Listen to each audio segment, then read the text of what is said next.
রায়পুর গ্রামের রায়বাহাদুরের বাড়িতে তার দুই মেয়ে জামাই এসেছে। বড় জামাইয়ের টাকা পয়সা থাকলেও ছোট জামাইয়ের তেমন কিছু ছিল না। এজন্য বড় মেয়ে একটু বেশি অহংকার করত আর নিজের স্বামীকে নিয়ে বেশি কথা বলতো। বুঝলি জ্যোতি, আমার স্বামীর ব্যাংক ভর্তি টাকা আছে। দেখ দেখ, কদিন আগেও আমাকে 2 ভরি সোনার গয়না বানিয়ে দিল। তোর বড় ভাগ্য রে দিদি, তোর জামাই তোকে কত কিছু দেয়। তা দেবে না? তোর জামাইয়ের মতো ফকির নাকি? মাঠের চাষার সাথে বাবা যে তোকে কি দেখে বিয়ে দিল? কি হচ্ছে এখানে? কে কার সাথে আবার বিয়ে হলো? ও কিছু না বাবা, ওই বড় দিদি বলছিল তোমার জামাই চাষা ফকির, এই আর কি। নিরুপমা, তোর এত সাহস আমার সিদ্ধান্তর উপর কথা বলিস? কি এমন বলেছি বাবা?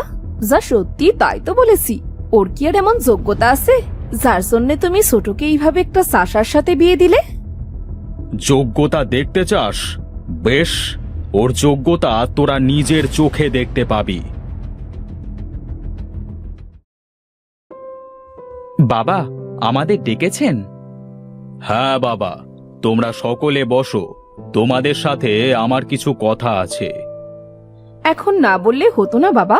কাল সকালেই তো বলতে পারতে। আমার যে খুব ঘুম পাচ্ছে। আহ নিরুপমা, বাবা যখন ডেকেছেন তখন নিশ্চয়ই কোনো না কোনো কারণ আছে। হ্যাঁ রে মা, তোর বাবা আজ একটা কথা বলার জন্যে তোদের এখানে ডেকেছে। বস তোরা।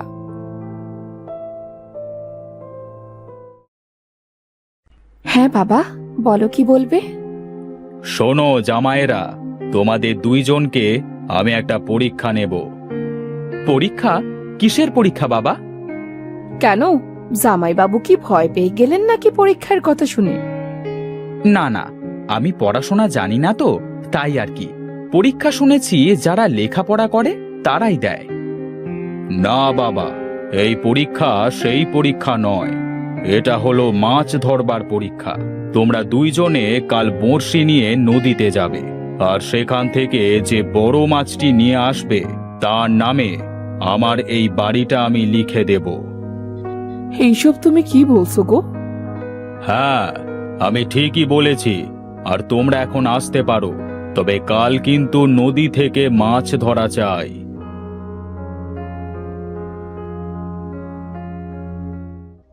শোনো, তোমাকে কিন্তু কাল বড় মাছ ধরা চাই। তুমি কোনো চিন্তা করো না, আমাকে যে করেই হোক কাল ওই চাষার থেকে বড় মাছ ধরতেই হবে, না হলে যে এই বাড়িটা হাতছাড়া হয়ে যাবে। হ্যাঁ হ্যাঁ, তোমাকে পারতেই হবে। হে কেমন বিচার করলো বাবা! কাল যদি ও বড় মাছ ধরতে না পারে তাহলে তুই বাড়িটা হাতছাড়া হয়ে যাবে। শোনো বউ, এত লোভ করতে হয় না বুঝলে।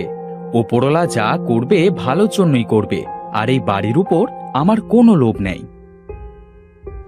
তোমার লোভ না থাকতে পারে, কিন্তু আমার তো আছে।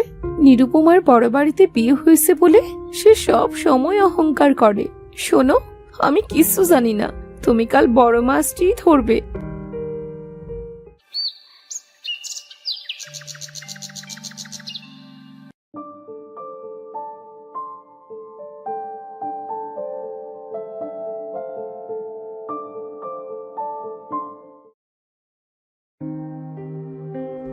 রূপম দাদা, আসুন এই জায়গাটাতে বসি। ঠিক আছে ভাই, বসো।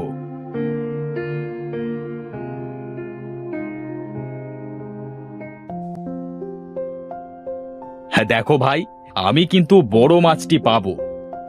সে ওপরওয়ালার ইচ্ছা দাদা, কার ভাগ্যে কি আছে কে জানে। হ্যাঁ হ্যাঁ, দেখা যাক। আমি মাছ পাই আর না পাই, তুই পাইলেও আমার আর না পাইলেও আমার। আমার বর চাষা হতে পারে বুঝলি, কিন্তু সে আমাকে অনেক ভালোবাসে। আর দেখবি আমার বর সব থেকে বড় মাছটাই ধরে আনবে। এসেছে ওনার বর, বড় মাছ ধরে আনবে বলি আমার বর কি আঙ্গুল চুষবে বসে বসে? আচ্ছা, তোরা 2 বোন সারাক্ষণ ঝগড়া করিস কেন? হ্যাঁ, তোদের কি একটু শান্তিতে থাকতে ইচ্ছে করে না? মা, দিদি সারাক্ষণ আমায় সাশার বউ বলে অপমান করে মা। সাশার বউ হয়েছে তাতে কি হয়েছে রে মা? এত অপমান করার কিচ্ছু নাই। তোর জামাই যা করে তাই তো বলেছে। ছোট লোকদের ছোট লোক বলেছি, তাতে হয়েছেটা কি? অনেক হয়েছে, এবার থাম তো। কি কৃষ্ণদা, মাছ কি বাঁধবে না নাকি?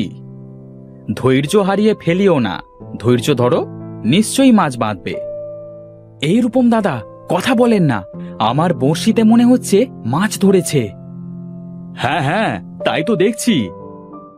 আহ, মনে হচ্ছে অনেক বড় মাছ, ওঠাতে পারছি না যে।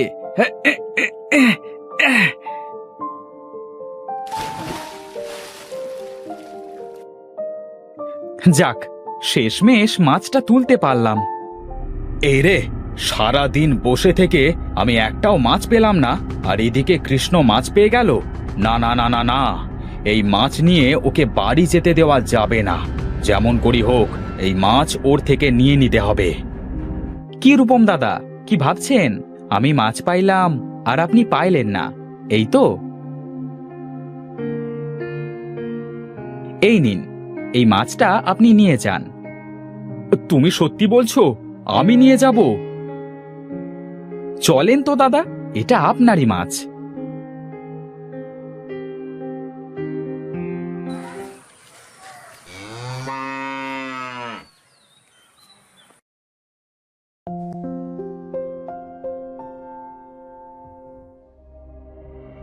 নিরুপমা, নিরুপমা, দেখো দেখো, আমি কত বড় মাছ পেয়েছি। কই দেখি দেখি। ওমা, কত বড় মাছ ধরে এনেছে, দেখে যাও। কি গো, তুমি মাছ পাওনি? আরে, আমার বড় জামাই দেখছি কত বড় মাছ পেয়েছে। দেখতে হবে না বড়টা কার? চলো চলো, সবাই ঘরের ভেতর চলো। কই গো, দেখে যাও, তোমার বড় জামাই কত বড় মাছ ধরে এনেছে।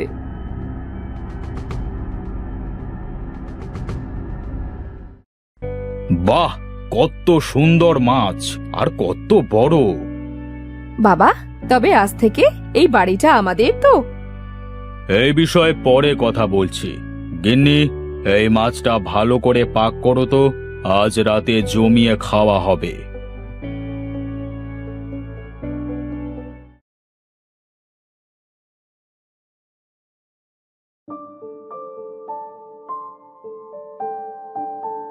আরে, রায় বাহাদুর যে, আসেন আসেন, বসেন।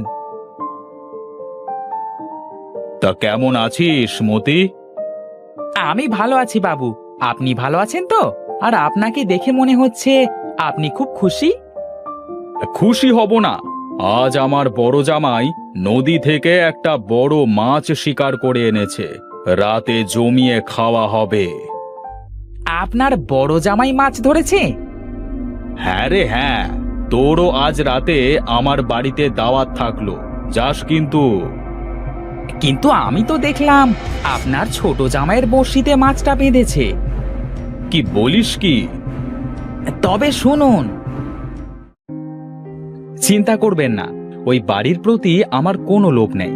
আমি যেমন আছি অনেক ভালো আছি, আমার বড়লোক হওয়ার কোনো আশা নেই।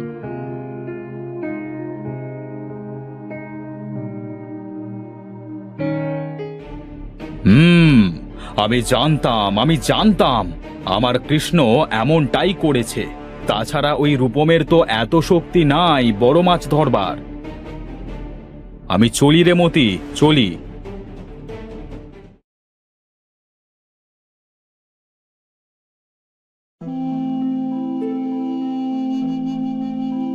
একই রে মা, তোরা কোথায় যাচ্ছিস? এই বাড়ি তো এখন বড় দিদিদের হয়ে গেছে, আর সে আমাদের এই বাড়ি থেকে তাড়িয়ে দিয়েছে। নিরুপমা, তোর এত বড় সাহস, আমার বাড়ি থেকে আমার ছোট মেয়েকে বের করে দিস? বাবা, এ কি বলছো তুমি? তুমি তো বলেছিলে নদী থেকে যে বড় মাছ ধরে আনবে তাকে তুমি এই বাড়ি দিয়ে দেবে। আর আমার স্বামী তো তোমার পরীক্ষায় উত্তীর্ণ হয়েছে, তাই এই বাড়িটা তো আমাদেরই হলো, তাই না? কিন্তু আমি তো জানি এই মাছটা আমার ছোট জামাই পেয়েছে। কি, আমি ঠিক বলিনি রূপম? আপনি জানলেন কিভাবে? আমি আগেই জানতাম বড় মাছ তুমি তুলতে পারবে না। বড় মাছ তুলতে হয় খেলিয়ে খেলিয়ে। আর তুমি থাকো শহরে, তুমি জানবে কি করে নদীর মাছ কিভাবে ধরতে হয়? কি বলছো বাবা তুমি এসব? হ্যাঁ, আমি ঠিকই বলেছি। হোগো, বাবা যেটা বলছে সেটা কি সত্যি? আমি বলছি জ্যোতি, হ্যাঁ এটাই সত্যি। আসলে আমি সম্পত্তির লোভে অন্ধ হয়ে গিয়েছিলাম। আমাকে ক্ষমা করে দিও কৃষ্ণ ভাই। এমন করে বলবেন না দাদা, আসলে আমার সম্পত্তির উপর কোনো লোভ নেই। নিরুপমা, দেখলি কৃষ্ণর কি যোগ্যতা? মানুষের সব থেকে বড় যোগ্যতা হলো সৎ এবং নিষ্ঠাবান হয়ে ওঠা, যা কৃষ্ণর মধ্যে আছে, এবং সে নির্লোভী। আমার ভুল হয়ে গেছে জ্যোতি, আমাকে তুই ক্ষমা করে দিস বোন। ঠিক আছে দিদি। আমার সৎ স্বামী আমার অহংকার। আমার ভাগ্য ভালো যে তোমার মতো স্বামী পেয়েছি।